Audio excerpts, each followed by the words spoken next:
CD 4. Capítulo 4. De volta à toca. Por volta do meio-dia do dia seguinte, o malão de Harry estava pronto com seu material escolar e seus pertences mais preciosos. A capa da invisibilidade que ele herdara do pai, a vassoura que ganhara de Sirius, o mapa encantado de Hogwarts, presente de Fred e George Weasley no ano anterior. Ele retirara toda a comida do esconderijo sob a tábua solta, verificara 2 vezes cada cantinho de seu quarto para ver se esquecera livros de feitiços ou penas. Baixara da parede o calendário em que fizera a contagem regressiva para o dia 1º de setembro, riscando cada dia que passava até a volta a Hogwarts. A atmosfera no número 4 da Rua dos Alfeneiros estava extremamente tensa. A chegada iminente à casa de um grupo variado de bruxos estava deixando os Dursley nervosos e irritadiços. Tio Walter parecera decididamente assustado quando Harry informou-o de que os Weasley chegariam às 5 horas do dia seguinte. Espero que você tenha avisado para se vestirem direito a essas pessoas, rosnou o tio na mesma hora. Já vi o tipo de coisa que gente da sua laia usa.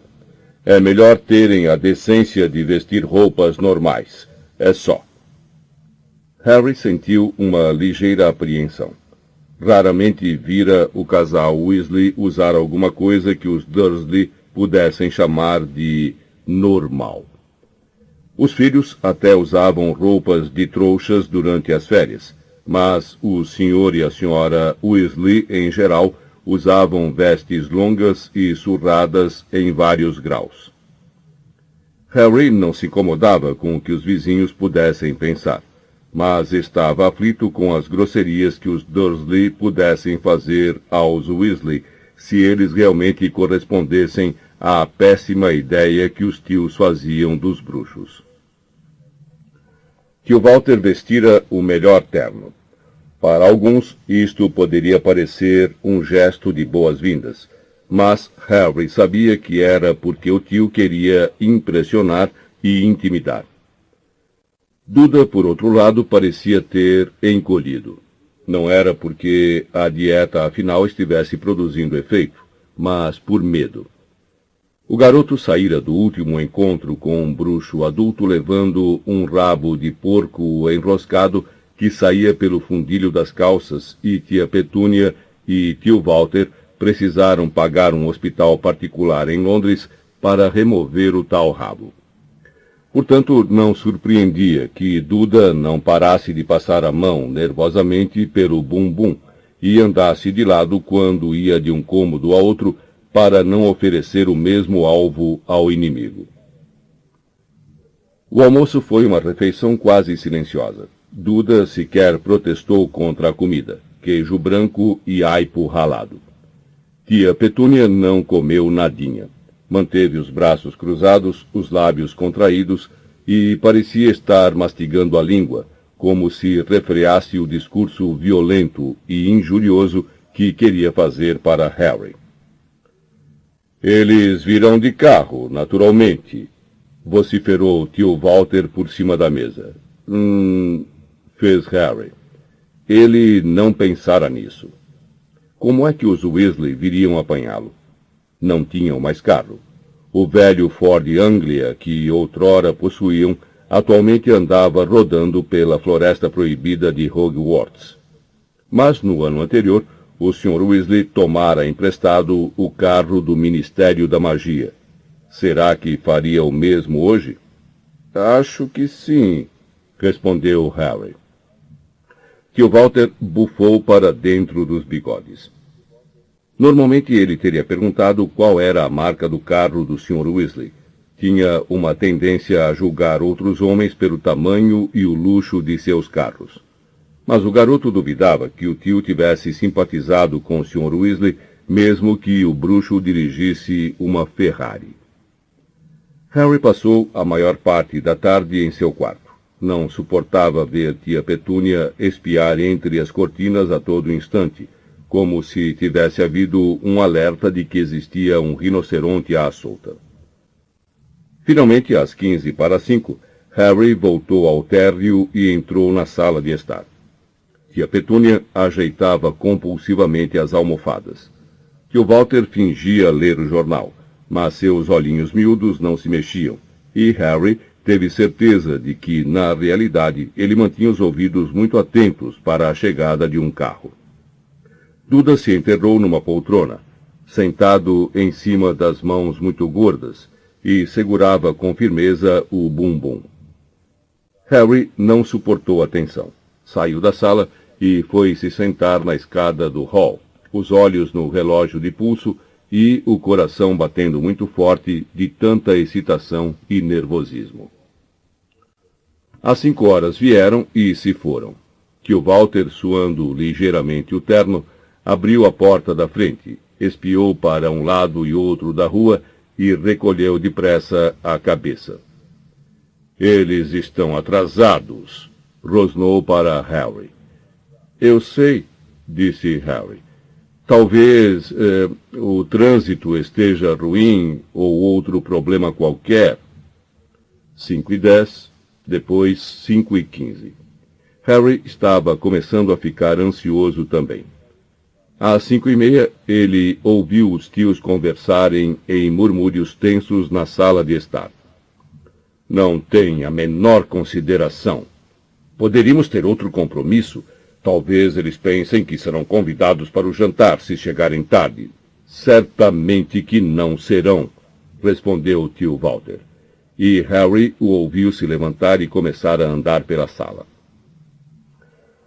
Vão pegar o garoto e ir embora. Não vão se demorar. Isto é, se é que vão aparecer. Provavelmente se enganaram no dia.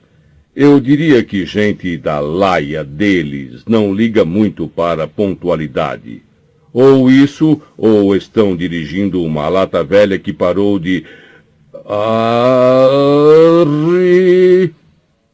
Harry deu um pulo. Do outro lado da porta da sala, ele ouviu os 3 Dursley correrem precipitadamente, cheios de pânico. No momento seguinte, Duda entrou voando pelo hall, aterrorizado. O que aconteceu? Perguntou Harry. O que foi que houve? Mas Duda parecia incapaz de responder. As mãos ainda agarradas às nádegas, saiu desengonçado e o mais depressa que pôde em direção à cozinha. Harry correu para a sala de estar. Ouviam-se fortes batidas e arranhões por trás das tábuas que vedavam a lareira dos Dursley, diante da qual estava ligada uma imitação de fogo a carvão. — O que é isso? Exclamou tia Petúnia, que recuara de costas para a parede, arregalando os olhos para a lareira aterrorizada. — O que é isso, Walter? Mas eles não precisaram gastar nenhum segundo pensando. Ouviram-se vozes no interior da lareira fechada. — Ai, Fred, não! Volte, volte! Houve algum engano? Diga ao Jorge para não... Ai, Jorge! Não, não há espaço. Volte depressa e diga ao Ronnie... Talvez Harry possa ouvir a gente, papai. Talvez possa abrir para a gente passar. Ouviram-se murros contra as tábuas. Harry! Harry, você está ouvindo a gente? Os Dursley investiram contra Harry como um casal de carcajus furiosos. O que é isso? Vociferou tio Walter. O que é que está acontecendo? Eles tentaram chegar aqui usando pó de flu, disse Harry, reprimindo uma vontade louca de rir. Eles podem viajar entre lareiras, só que vocês tamparam a entrada. Esperem um pouco. Harry se aproximou da lareira e chamou. Sr. Weasley, o senhor está me ouvindo? As pancadas pararam. Alguém do outro lado fez... Psiu. Sr. Weasley, é o Harry. A lareira está bloqueada. O senhor não vai conseguir passar por aí. Droga! Exclamou a voz do Sr. Weasley. Para que foi que eles inventaram de bloquear a lareira? Eles têm um fogo elétrico, explicou Harry. Verdade? Ouviu-se a voz excitada do Sr. Weasley. Eclético, você disse? Com uma tomada? Nossa, eu preciso ver isso. Vamos pensar. Ai, Rony! A voz de Rony agora se juntava à dos outros. O que é que estamos fazendo aqui? Deu alguma coisa errada? Não, Rony. Ouviu-se a voz de Fred muito sarcástica.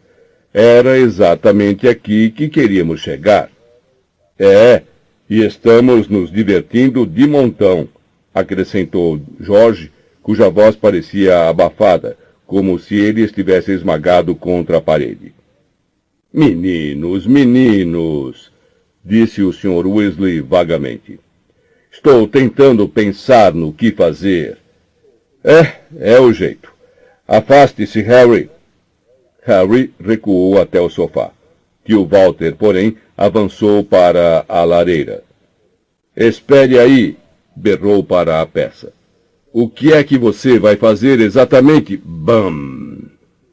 O fogo elétrico foi arremessado pela sala, ao mesmo tempo em que as tábuas saltavam da lareira, expulsando o Sr. Weasley, Fred, George e Rony em meio a uma nuvem de caliça e fragmentos de madeira.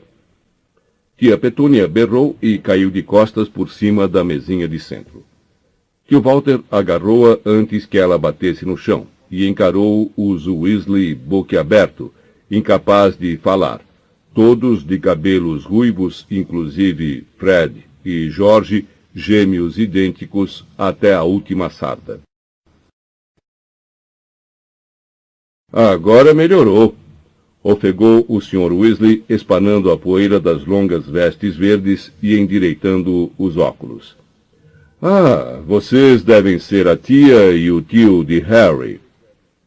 Alto, magro e meio careca, o bruxo caminhou em direção ao tio Walter, a mão estendida, mas o homem recuou vários passos, arrastando tia Petúnia. As palavras lhe fugiram totalmente. Seu melhor terno estava coberto de pó branco que assentara em seus cabelos e bigodes e dava a impressão de que ele acabara de envelhecer 30 anos. Eu sinto muito, disse o Sr. Weasley baixando a mão e olhando por cima do ombro para a lareira destruída. Foi minha culpa, mas não me ocorreu que não poderíamos sair por aqui. Mandei ligar a sua lareira à rede do Flu, entende? Só por uma tarde, sabe? Para podermos apanhar o Harry. Rigorosamente falando, as lareiras dos trouxas não podem ser ligadas, mas tenho um contato útil na comissão de regulamentação do Flu, e ele deu um jeitinho. Mas posso consertar tudo em 1 segundo, não se preocupe. Vou acender um fogo para mandar os garotos de volta. Depois posso refazer sua lareira antes de desaparatar. Harry podia apostar que os Dursley não tinham entendido uma única palavra. Continuavam a boquiabrir-se para o Sr. Weasley, aparvalhados. Tia Petúnia levantou-se com dificuldade e se escondeu atrás do marido. Olá, Harry, cumprimentou o Sr. Weasley animado. A mala está pronta? Está lá em cima, respondeu o garoto, retribuindo o sorriso. Vamos buscar, disse Fred na mesma hora. Piscando para Harry, ele e George saíram da sala. Sabiam onde era o quarto de Harry, porque tinham salvado o garoto uma vez no meio da noite. Harry suspeitou que Fred e George estavam querendo dar uma espiada em Duda. Tinham ouvido Harry falar muito do primo. Bom, disse o Sr. Weasley, agitando levemente os braços, enquanto tentava encontrar palavras para quebrar o silêncio mais que desagradável. Uma bela casa vocês têm. Como a sala, habitualmente impecável, estava agora coberta de poeira e caliça, o comentário não foi muito bem recebido pelos Dursley. O rosto do tio Walter ficou mais uma vez púrpura, e tia Petúnia recomeçou a mastigar a língua. Porém, eles pareciam demasiado apavorados para conseguir falar alguma coisa. O Sr. Weasley olhou para todos os lados. Adorava tudo que dizia respeito aos trouxas. Harry via que ele estava doido de vontade de examinar a televisão e o videocassete. Eles funcionam com ecleticidade, não é? Disse, mostrando-se bem informado. Ah, estou vendo as tomadas. Eu coleciono tomadas, acrescentou para o tio Walter. E baterias. Tenho uma enorme coleção de baterias. Minha mulher acha que eu sou maluco, mas o que fazer, não é? Era visível que tio Walter também o achava maluco. Ele avançou um tantinho para a direita, escondendo tia Petúnia, como se achasse que o bruxo poderia de repente avançar e atacá-los. Duda de repente reapareceu na sala. Harry ouviu o ruído metálico do malão descendo pelas escadas e concluiu que o barulho havia afugentado Duda da cozinha. O garoto vinha costeando a parede, olhando para o Sr. Weasley com terror nos olhos, e depois tentou se esconder atrás da mãe e do pai. Infelizmente, o corpanzil do tio Walter, embora suficiente para esconder a ossuda tia Petúnia, não era bastante grande para esconder também o filho. Ah, esse é o seu primo, não é, Harry? Perguntou o Sr. Weasley, fazendo outra corajosa tentativa de iniciar uma conversa. É, confirmou Harry. É o Duda. Ele e Rony se entreolharam e desviaram depressa os olhos para longe. A tentação de cair na gargalhada era forte demais. Duda ainda segurava o bumbum, como se tivesse medo de que ele se soltasse. O Sr. Weasley, porém, parecia sinceramente preocupado com o comportamento estranho do garoto.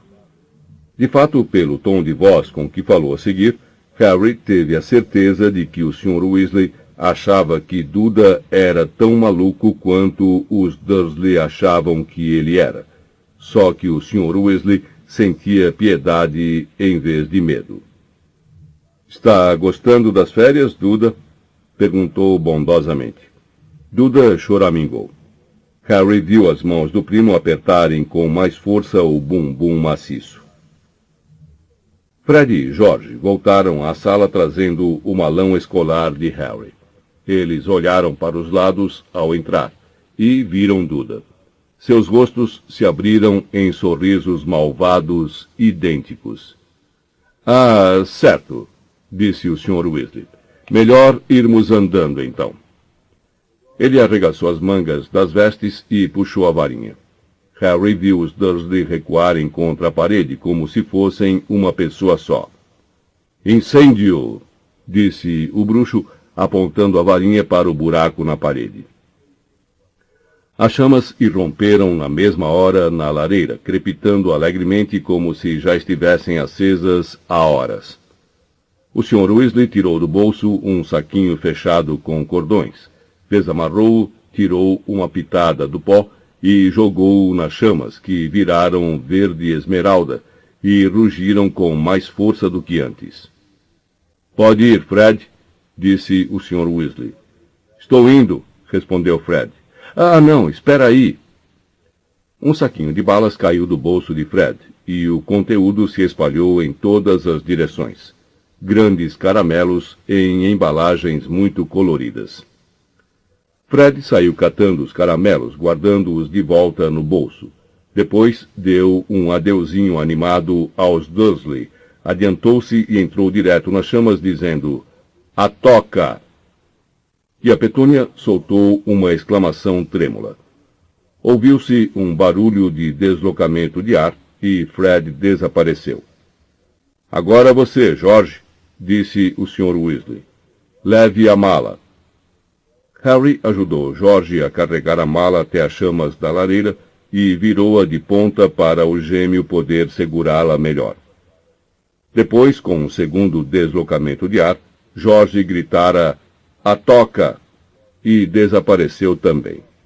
"Ronnie, você é o próximo", disse o Sr. Weasley. "Até outro dia", disse Ronnie animado para os Dursley. Deu um grande sorriso para Harry, entrou no fogo e gritou "A toca!" e desapareceu. Agora só faltavam Harry e o Sr. Weasley. "Bom, tchau então", disse Harry aos Dursley. Os tios não disseram uma palavra. Harry adiantou-se para o fogo, mas na hora em que pisou na lareira, o Sr. Weasley esticou a mão e segurou-o. Encarou os Dursley surpreso. "Harry disse tchau para vocês", falou ele. "Vocês não ouviram?" "Não faz mal", murmurou Harry para o Sr. Weasley. "Francamente, eu não me importo." O Sr. Weasley não tirou a mão do ombro de Harry. "Vocês não vão ver seu sobrinho até o próximo verão?" disse ele a tio Walter, ligeiramente indignado. "Com certeza vocês vão se despedir." O rosto de tio Walter se contraiu furiosamente. A ideia de aprender a ter consideração com um homem que acabara de explodir metade da sua sala de estar parecia lhe causar intenso sofrimento. Mas o Sr. Weasley ainda empunhava a varinha, e o olhar do tio Walter correu até ela antes de dizer muito ressentido: "Então, tchau." "Até outro dia", disse Harry, enfiando um pé nas chamas, que, aos seus sentidos, pareceram um hálito morno. Naquele momento, porém, um horrível ruído de alguém se engasgando ocorreu às costas dele, e tia Petúnia começou a gritar. Harry se virou. Duda não estava mais escondido atrás dos pais. Estava ajoelhado ao lado da mesinha de centro e tossia e cuspia uma coisa de uns 30 centímetros, roxa e viscosa, que saía de sua boca. Passado um segundo de aturdimento, Harry se deu conta de que aquela coisa de 30 centímetros era a língua de Duda, e que havia um papel de caramelo vivamente colorido caído no chão ao lado dele. Tia Petúnia atirou-se ao chão ao lado do filho, agarrou a ponta da língua inchada e tentou arrancá-la da boca do garoto. Como era de se esperar, Duda berrou e cuspiu pior do que antes, tentando resistir à mãe. Tio Walter urrava e agitava os braços, e o Sr. Weasley precisou gritar para ser ouvido. "Não se preocupem, posso dar um jeito nisso", gritou ele, avançando para Duda com a varinha estendida. Mas tia Petúnia berrou mais do que antes e se atirou em cima de Duda, protegendo-o do Sr. Weasley. "Não, estou falando sério", disse o Sr. Weasley desesperado. "É um processo simples. Foi o caramelo. O meu filho Fred gosta de pregar peças, mas é apenas um feitiço de engurgitamento. Pelo menos acho que é. Por favor, eu posso consertar tudo." Mas, longe de se tranquilizar, os Dursley foram tomados de um pânico ainda maior. Tia Petúnia, soluçando histericamente, puxava a língua de Duda como se estivesse decidida a arrancá-la. O garoto parecia estar sufocando sob a pressão da língua e da mãe, somadas, e tio Walter, que se descontrolara completamente. Agarrou uma estatueta de porcelana de cima do buffet e atirou-a contra o Sr. Weasley, que se abaixou, deixando o enfeite se espatifar na lareira escancarada. "Ora, francamente", exclamou o Sr. Weasley, zangado, brandindo a varinha. "Estou tentando ajudar." Urrando feito um hipopótamo ferido, tio Walter agarrou outro enfeite. "Harry, vá logo!" gritou o Sr. Weasley, a varinha apontada para tio Walter. "Eu resolvo isso." Harry não queria perder o espetáculo, mas o segundo enfeite atirado pelo tio errou por pouco a sua orelha esquerda, e, pensando bem, ele achou preferível deixar o Sr. Weasley resolver a situação. Entrou nas chamas, espiando por cima do ombro, e disse: "A toca!"